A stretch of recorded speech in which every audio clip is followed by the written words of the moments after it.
un placer de nuevo compartir con ustedes. Ha sido un webinar muy completo y muy integral en todo lo que tiene que ver con, con la terapia focal. Entonces ahora vamos a hablar de cómo se adapta el tratamiento. Esto es un tema un poco diferente, cómo adaptar el tratamiento del cáncer de próstata durante esta situación mundial del COVID-19, la pandemia mundial. Y ¿están viendo mi imagen?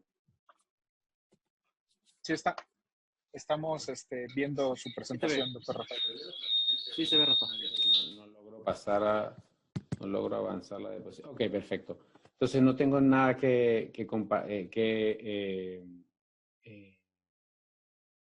tengo ningún conflicto de interés en este sentido. Lo más importante es saber que no existían guidelines, no existía ningún tipo de guidelines para esta situación. Y uno habla de que estas son guías de trabajo, no son unas guías sagradas. Lo cierto es que la llegada de este nuevo coronavirus con el establecimiento del COVID-19 creó una situación de pandemia y que mucho más allá de lo que podíamos imaginar, cambió completamente nuestra forma de ver y de tomar en cuenta la información médica y su aplicación. Esto, solo para dar un ejemplo, sabemos la controversia que ha creado el profesor Didier Raoult, un gran científico francés, con la proposición de la hidroxicloroquina más acitromicina como un tratamiento efectivo para esta virosis, que sin duda se mantiene como una gran controversia.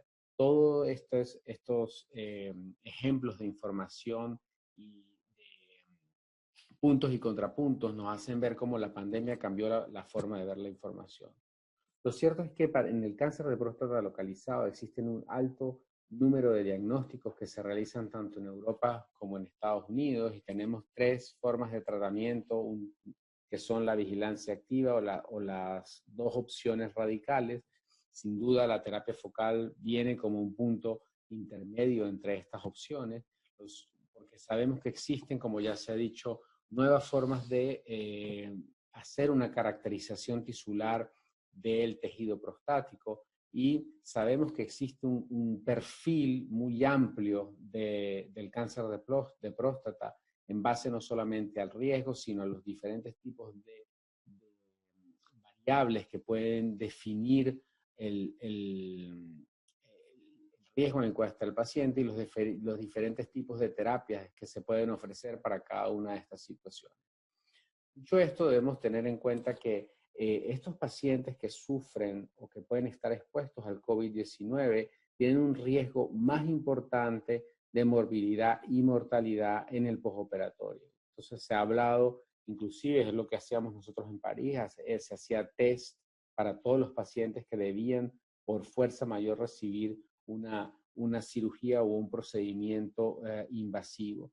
De la misma manera, se debe tomar en cuenta que todos los pacientes con manejo oncológico debería ser, el manejo oncológico, si no es de absoluta necesidad, debería ser pospuesto, y aquellos en los que no se hace se debe adaptar a las condiciones que vamos a describir. Lo más importante son las medidas que se han tomado. Y este es un ejemplo muy interesante de la utilidad de las medidas en las que quizás muchísima gente no cree. Aquí vemos cómo este estudio de Columbia University muestra cómo había alrededor de 65,000 muertes reportadas para el día 3 de mayo en los Estados Unidos, y que si las medidas de confinamiento se hubiesen realizado una semana antes o 2 semanas antes, vemos como la disminución va al 50 y hasta prácticamente más del 60% cuando se toman medidas. Por lo tanto, las medidas son muy importantes, y sobre esta base debemos recordar que los pacientes que tienen tratamientos oncológicos han cambiado su tipo de tratamiento y tipo de seguimiento, y vemos cómo existe una disminución de los pacientes que no tienen procedimientos con quimioterapia.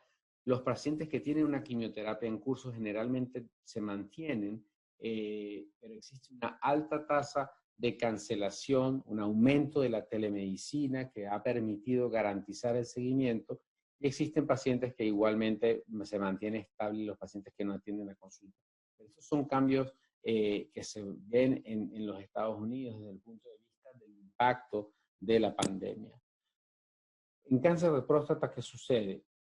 Vamos a recordar el estudio de Bill Axelson, que nos dice que los pacientes con Gleason 3+3 o 3+4, ISUB1 o ISUB2, tienen un bajo potencial de metástasis. Y esto es bastante importante tomarlo en cuenta, porque con estas biopsias que hemos descrito en el webinar, nos damos cuenta que mientras más utilizamos la resonancia como guía de biopsia y más se hacen biopsias bajo la idea de una información y tratando de hacer una diana, vamos a diagnosticar más Gleason 3+4, que sin duda es un Gleason que tiene menos potencial diagnóstico. Por lo tanto, sabemos que el pronóstico del cáncer de próstata es favorable y pudiésemos retardar la mayoría de las biopsias hasta 6 meses sin interferir con los resultados desde el punto de vista del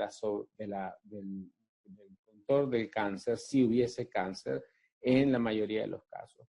La gran mayoría de estos pacientes diagnosticados con las nuevas técnicas que se han descrito van a poder ser tratados inicialmente con vigilancia activa e incluso con terapia hormonal, que sin duda no es la mejor opción en el momento de la pandemia. Como hablábamos, salimos de los guidelines y podemos ofrecer esta opción como un sistema de seguridad. Lo más importante es quizás darnos cuenta que existen procedimientos no esenciales de baja prioridad, de alta prioridad o de emergencia. Y cuando hacemos el análisis nos damos cuenta que la prostatectomía robótica, que es probablemente el procedimiento quirúrgico más importante en el cáncer de próstata,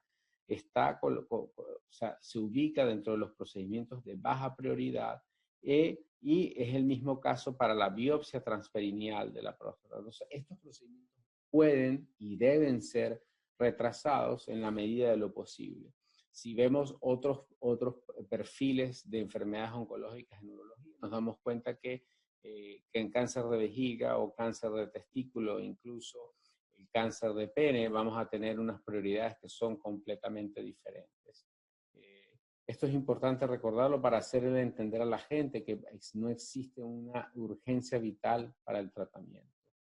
Desde el punto de vista, esto es para proteger al paciente, pero también se debe proteger al personal médico, y está todo este sistema de protección del equipo para proteger al personal médico. Existen diferentes niveles de riesgos de transmisión, bajo, moderado y alto, y esto es importante tenerlo porque no solamente permite proteger al personal de una manera adecuada, pero permite la racionalización de los recursos en los hospitales y en las unidades de trabajo.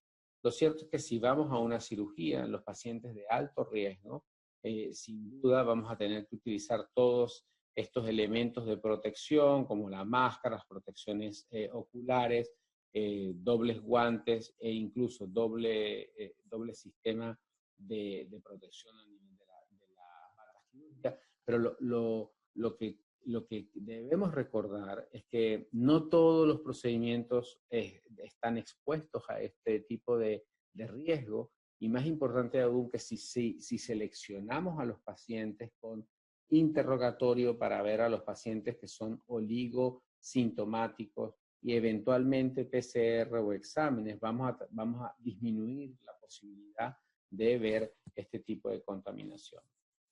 En líneas generales vamos a tener, este es un paper que hizo Lara Rodríguez Sánchez con nuestro grupo, y vemos cómo cuando existe una sospecha clínica de cáncer de próstata, vamos a tener una situación hay que evaluar al paciente y vamos a determinar si hay factores de alto riesgo, el tiempo de doblaje del PSA, y inclusive el estadio, y por supuesto el estadio clínico, y esto nos permite decidir o no si se puede hacer un retardo en esta biopsia. Como vemos, la mayoría de las biopsias pueden ser retardadas.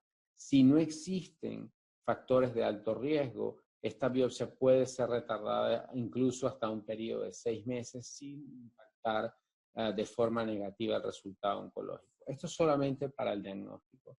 Luego, si analizamos por la clasificación del NCCN y del IU, vemos como para los pacientes de muy bajo riesgo y bajo riesgo, sin duda, existe una indicación clara de vigilancia activa, lo que permite mantener a estos pacientes en control sin exponerlos a la situación del virus.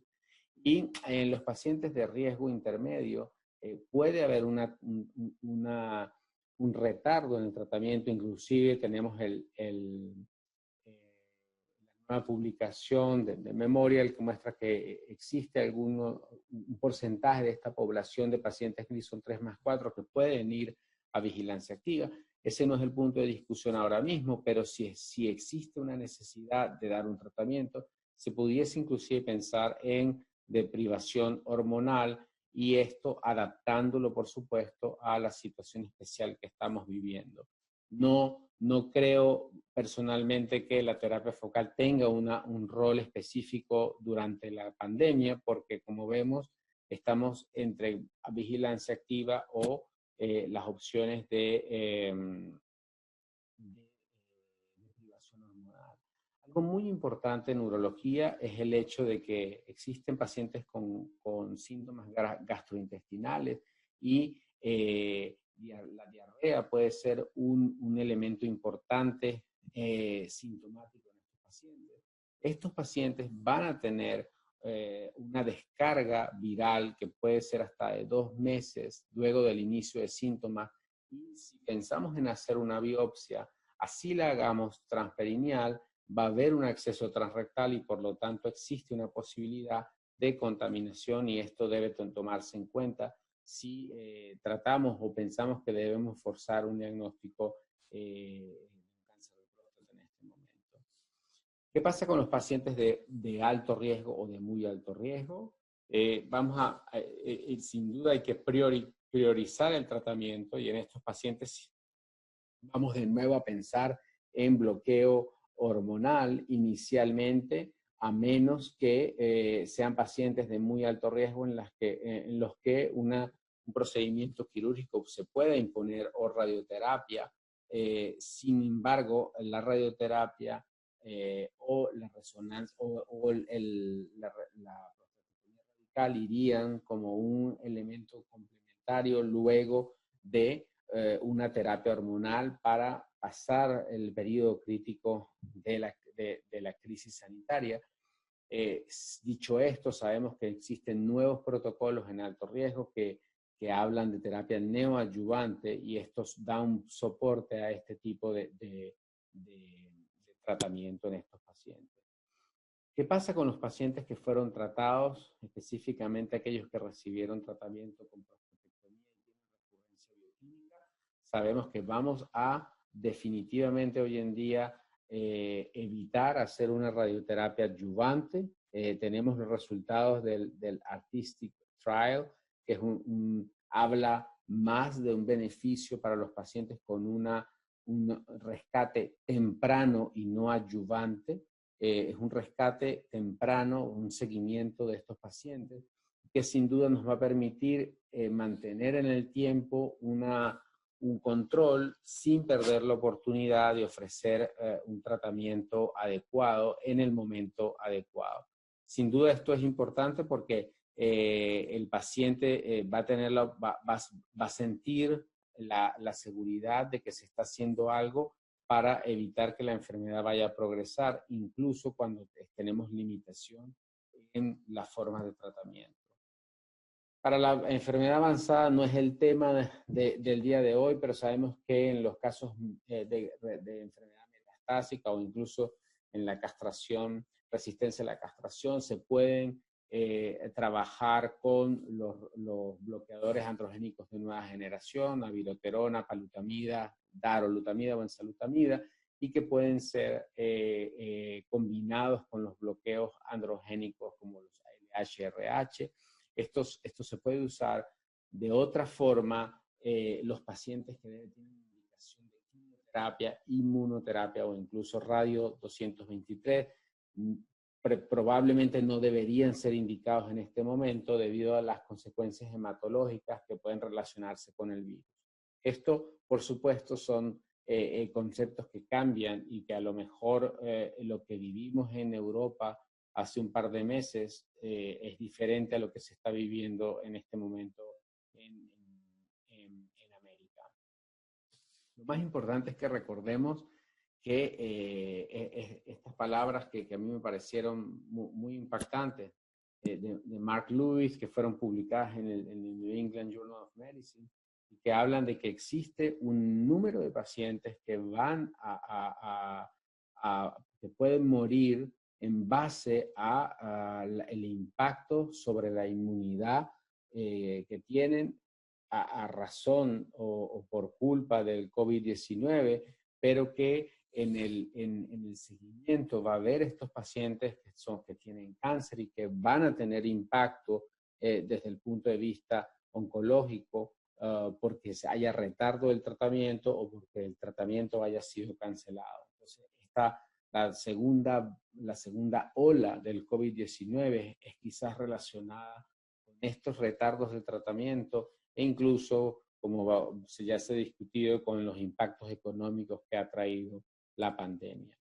En conclusión, sabemos que se han tomado una serie de medidas para disminuir la velocidad de la diseminación de este virus, desde el punto de vista de la protección de los profesionales de salud, protección de los pacientes que están hospitalizados y que deben recibir algún tipo de tratamiento, y para asegurar la disponibilidad de recursos para seguir a estos pacientes, desde el punto de vista de las estrategias clínicas y quirúrgicas. Por supuesto, en urología también nos hemos adaptado, tomando en cuenta que el cáncer de próstata tiene un pronóstico que generalmente es favorable y que por lo tanto se puede retardar el diagnóstico y el tratamiento en un porcentaje importante de los casos, no especialmente casos con I-1 y I-2, que son los casos que estaríamos diagnosticando con más frecuencia con la utilización de la resonancia magnética y las biopsias